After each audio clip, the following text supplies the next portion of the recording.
नमस्ते फ्रेंड्स, कैसे हैं आप सब। आई होप कि आप लोग बहुत अच्छे होंगे। मैं भी ठीक हूँ। फ्रेंड्स, आज का वीडियो जो है ब्लॉग के ऊपर है, जो कि प्रयागराज महाकुंभ का है। और कुछ दिनों पहले हम लोग वहाँ गए थे और उसी के संदर्भ में ये वीडियो है। तो क्या क्या मैंने नोटिस किया और क्या कैसे कैसे वहाँ दृश्य हमें देखने को मिले और क्या क्या हमने इंजॉय किया, यही सब कुछ होगा इस वीडियो में दोस्तों। तो वीडियो को एंजॉय कीजिएगा आप भी और देखिएगा हम लोगों ने किस तरह से इस पावन पर्व के मौके पे यहाँ प्रस्तुति दी है। तो आइए इन खूबसूरत दृश्यों के साथ वीडियो की शुरुआत करें।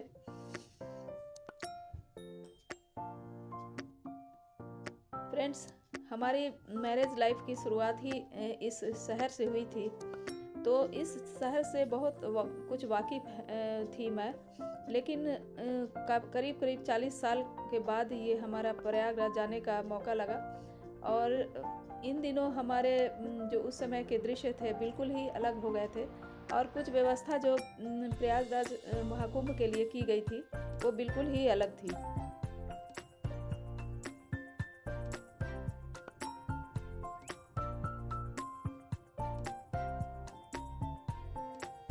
प्रयागराज जाने के लिए सबसे पहला काम हमने ये किया कि ट्रेन में बुकिंग कराई।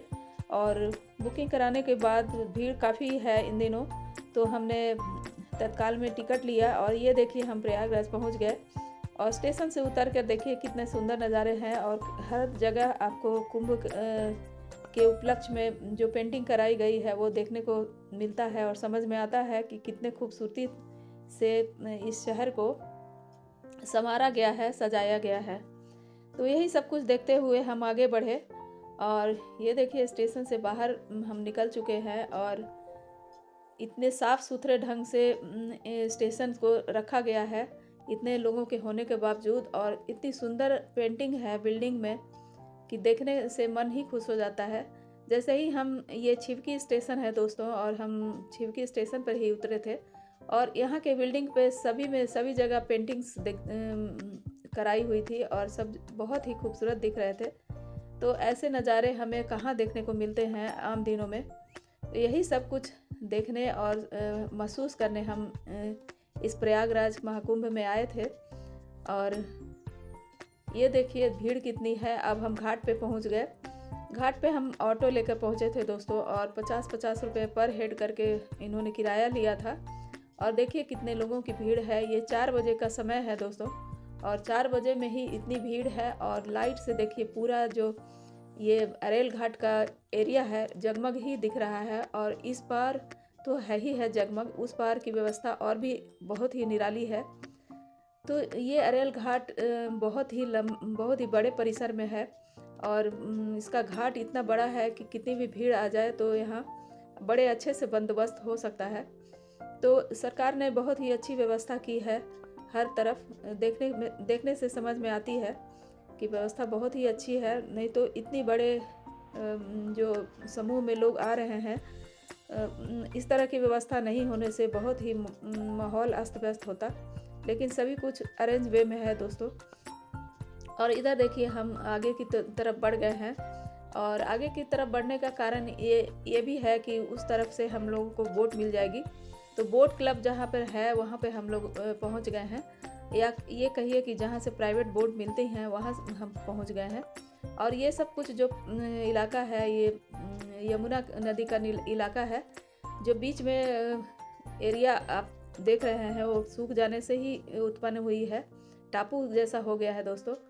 और हमने काफ़ी टाइम बोट के लिए इंतज़ार करने में बिताया। इन दिनों हम इस समय में हम इधर देखिए हम लोगों ने वीडियो ली काफ़ी सारी, कितनी सारी बोट हैं, करीब करीब हज़ारों बोट है दोस्तों। तो और उस तरफ का इलाका देखिए ये अकबर का किला दिख रहा है। और हम जमुना के इलाके में हैं और अकबर का किला दूसरे इलाके दूसरे किनारे में है। और ये देखिए यहाँ से ही लोग बोट पकड़ते हैं, जो लोग VIP वगैरह होते हैं वो लोग। और इस तरह से यहाँ का इलाका है। तो जो समय हमारे पास था वो 9 बजे से ही बोट शुरू होनी थी। तो हमने कुछ ख़रीदारी की। ये देखिए यहाँ कुछ माले मिल रहे थे और रुद्राक्ष वगैरह बहुत अच्छे मिल रहे थे। तो यही सब कुछ की हमने ख़रीदारी की थोड़ी बहुत, और चाय पिया, सुबह सुबह का टाइम था तो चाय भी पिया, और बच्चे खूब एंजॉय कर रहे थे। और लेकिन ठंड बहुत थी, ठंड काफ़ी लग रही थी, इसलिए हम लोग चले आए एक जगह जहाँ पर आग जली हुई थी। और इस तरफ देखिए एक पैराशूट से ऊपर का दृश्य लिया जा रहा है। पैराशूट में एक आदमी बैठा हुआ है, तो मैंने उसको भी कैप्चर किया, क्योंकि हमारे यहाँ कहाँ मिलता है ऐसा दृश्य देखने को। तो इस तरफ देखिए, अब हम लोग बोट पे बैठ गए थे और हमने अपने अपने मोबाइल निकाल लिए, क्योंकि ये सब दृश्य हमें कैप्चर करना ज़रूरी था, क्योंकि ऐसा माहौल हमें कहीं नहीं मिलेगा। ऐसा सोचकर ही हम लोगों ने, सारे लोगों ने मोबाइल अपने निकाले और यात्रा शुरू की।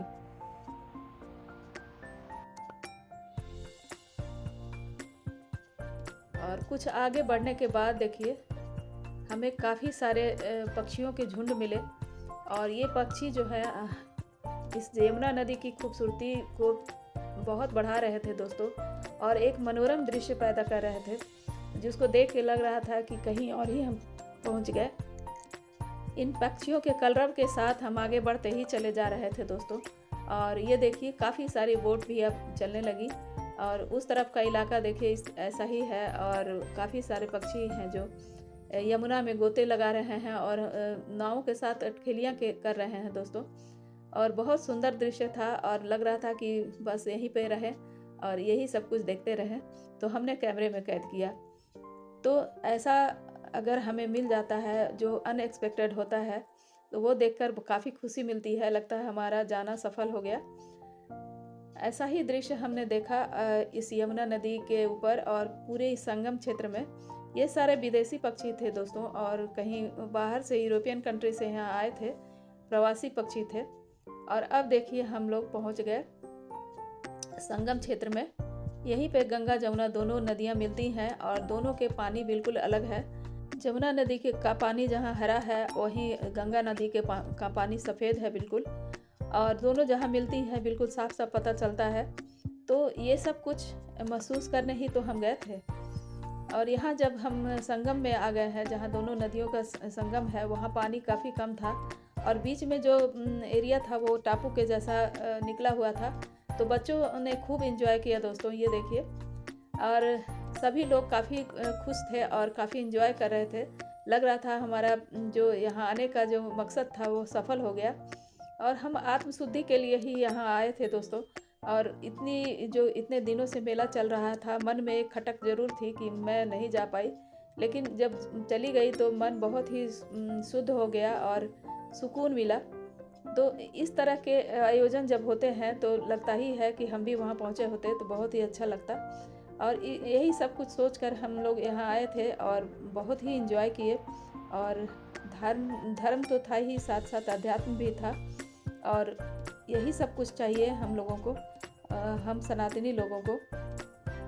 तो ये वीडियो बनाकर मैं यही सब कुछ कैप्चर कर लेना चाह रही थी कि फिर कब मौका मिलेगा हमें ऐसे मनोरम दृश्य को देखने की और आत्मशुद्धि की।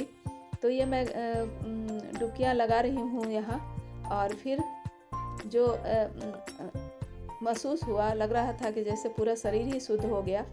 और कुछ पूजाएं भी हमने किए। और मैं कह रही हूँ कि आप भी आइए यहाँ कुंभ में। जितनी आपने अफवाहें सुनी हैं वो तो कुछ न कुछ तो सत्य हैं, लेकिन सभी अफवाहें सत्य नहीं है दोस्तों। यहाँ आकर बहुत ही अच्छा लगता है, और कुछ तो आपको प्रॉब्लम होंगे ही, क्योंकि इतने बड़े आयोजन को मेंटेन करने में सरकार लगी हुई है। तो अगर हम कुछ सहयोग करें तो बहुत अच्छे से हम कुंभ स्नान कर सकते हैं। और पब्लिक को भी सपोर्ट करना बहुत ही ज़रूरी है। अगर पब्लिक ही नहीं सपोर्ट करेगी तो सरकार कितना ही कुछ कर लेगा। तो ये सब कुछ मैंने करके जब स्नान करके आई, अब हम लोगों की गंगा पूजन की, या हम लोग घाट की पूजा करते हैं जैसे बिहार में, वैसे ही हमने पूजा की। गंगा मैया को तो हमने चुनरी और नारियल चढ़ाया और एक कलश भी। लेकिन अब हम लोग घाट की पूजा कर रहे हैं। हम लोग गंगा जी की पूजा यहाँ करते हैं जैसे, उसी तरह से। और सभी लेडीज़ मिलकर हम लोगों ने पूजा की। और देखिए कितनी खूबसूरती से ये सब कुछ ही हमारे जो धर्म में है वो देखकर बहुत ही अच्छा लगता है और करने में भी सुकून मिलता है कि लगता है कि हमने अपना जो मेरा जो काम था वो हमने किया। इतने दूर जाकर भी हमने सभी कुछ निभाया। तो यही सब हम चाहते हैं और हमारे जो परंपरा है, हमारे पूर्वज जो करते थे वही सब हम लोग भी करते हैं और चाहते हैं कि आगे की पीढ़ियां भी ये सब कुछ सीखें और हमारी परंपरा को आगे ले जाएं, हमारे धर्म को आगे ले जाएं और इसी तरह से सारे जगह पूजा पाठ होते रहें तो सभी कुछ अच्छा रहेगा दोस्तों, ऐसा मेरा मानना है। और अब देखिए पूजा करने के बाद हम लोग सब तैयार हो गए और जाने की तैयारी हो रही है अब लौटने की। और नाव वाला बार बार बोल रहा है कि अब चलिए बहुत टाइम हो गया। और फिर से वही सब दृश्य और देखिए पक्षियों के कितने सारे झुंड हैं दोस्तों। और इतना अच्छा लगा हम लोगों को कि ये देखिए पक्षी भी हमारे साथ साथ ही चल रहे हैं और बहुत सुंदर लगा ये कुंभ का दर्शन, महाकुंभ में आना और प्रयागराज संगम में नहाना। नहाना नहीं कि ये स्नान है ये कुंभ का और पवित्रता मिलती है यहाँ से, बहुत ही आत्मशुद्धि होती है, मन में बहुत ही सुकून और खुशनुमा माहौल देखकर बहुत ही अच्छा लगा। तो ऐसे आयोजन जब होते हैं तो सभी देशवासियों का हमें सहयोग भी मिलना चाहिए और सभी देशवासी चाहते हैं कि किसी तरह से मैं भी पहुंच जाऊं और इसी करके इतनी भीड़ हो जाती है। तो भीड़ को संभालने का बहुत ही अच्छा सरकार ने बंदोबस्त किया है यहाँ और स्टेशन पर भी और यहाँ घाट पे भी। और ये देखिए कितने सारे लोग नावों से सफ़र कर रहे हैं और सभी अपने अपने रंग में रंगे हैं दोस्तों। ये देखिए पक्षी, हम लोगों ने काफ़ी दाने खिलाए थे इसलिए पक्षी हमारे नाव पे काफ़ी आ रहे थे बार बार दाना खाने के लिए। और पानी देखिए कितना ज़्यादा है दोस्तों। यमुना नदी काफ़ी गहरी है इसलिए बहुत ज़्यादा प्रिकॉशन लेने की ज़रूरत है और हमें हर चीज़ देखना ज़रूरी हो जाता है। प्रिकॉशन लेके चले हम तो सभी कुछ सही से निपट जाता है। और अब हमने यहाँ से पुरोहितों से चंदन लगवाया है ताकि ये भी छूट न जाए हमसे। और कुछ रुद्राक्ष की मालाएं खरीदी हैं और वापस चले अपने गंतव्य की ओर। और ये लौटने के समय का नज़ारा है दोस्तों। हमने शाम की दिवाली भी देखी, सुबह की दिवाली भी देखी और सूर्योदय भी देखा। और लौटते समय अब सूर्यास्त हो रहा है और हम अपने गंतव्य की ओर लौट रहे हैं। और ये देखिए पक्षियों के कलरव, इस समय हम लोग उसको दाना खिला रहे हैं और सारे पक्षी हमारे ही नाव पर मंडरा रहे हैं दोस्तों। ऐसा नज़ारा हमें कहाँ देखने को मिलता है।